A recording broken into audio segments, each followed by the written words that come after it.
स्वर कथा चैनल के सभी साथियों को संतोष कुमार शर्मा का बहुत बहुत नमस्कार।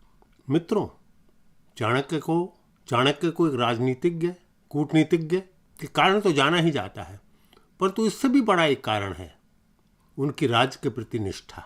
चाणक्य नीति को आज तक लोग याद रखते हैं और उस पर अनुसरण करने की कोशिश भी करते हैं।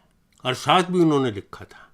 वो राजतंत्र को भली भांति जानते थे और वो ये भी जानते थे कि राजतंत्र को अधिकारियों को किस प्रकार से व्यवहार करना चाहिए। उनसे जुड़े हुए बहुत से रोचक किस्से हैं। एक किस्सा मैं आज आपके साथ साझा कर रहा हूँ। आप सभी जानते हैं कि वो वैभव से दूर रहते थे। एक कुटिया में उनका निवास स्थान था। उसी काल में एक चीनी यात्री भारत के भ्रमण पर आया। उसने भी चाणक्य के विषय में बहुत कुछ सुना हुआ था, तो उसने सोचा क्यों ना चाणक्य के पास जाकर कुछ वार्ता की जाए, और जा पहुंचा वो चाणक्य की कुटिया पर। द्वार खुला हुआ था। उसने दरवाज़ा खटखटाया। उस समय चाणक्य कुछ कार्य कर रहे थे। उन्होंने आगंतुक को आने के लिए कहा और फिर अपने काम में व्यस्त हो गए। थोड़े समय के पश्चात जब राज का कार्य समाप्त हो गया तो उन्होंने एक दीपक जला रखा था, जिस दीपक की रोशनी में वो काम कर रहे थे। आप सभी जानते हो उन दिनों बिजली इत्यादि नहीं हुआ करती, तो उन्होंने वो दीपक बुझा दिया और दूसरा दीपक जला लिया।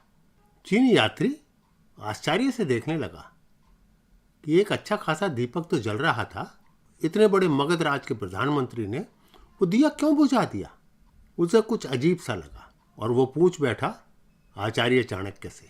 उस चीनी यात्री ने बड़े आदर के सहित चाणक्य से पूछा कि मुझे एक बात समझ में नहीं आई कि आप जब कार्य कर रहे थे तो एक दीपक जल रहा था, परंतु जब कार्य समाप्त हो गया आपने वो दीपक बुझा दिया और दूसरा दीपक जला दिया।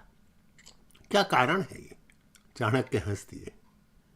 चाणक्य बोले, मैं पहले राज का कार्य कर रहा था तो मैंने वो दीपक जला रखा था जिसमें तेल राज्य के खर्चे से आया हुआ है, परंतु मैं अब आपसे एक मित्र की भांति बात करने लगा हूं। आप मेरे मेहमान हैं, परंतु यह राज का कार्य नहीं है, तो राज के कार्य के लिए मैं राज का तेल कैसे इस्तेमाल कर सकता हूं। मैंने दूसरा जो दीपक जलाया उसके लिए तेल मैंने खुद खरीदा हुआ है। चीनी यात्री हैरान हो गया और उसे तभी समझ में आ गया कि चाणक्य को महान इसीलिए नहीं कहा जाता। इसी कारण मगध राज्य सुरक्षित है और इसी कारण मगध राज्य इतना बड़ा साम्राज्य है। आप सभी का बहुत बहुत धन्यवाद।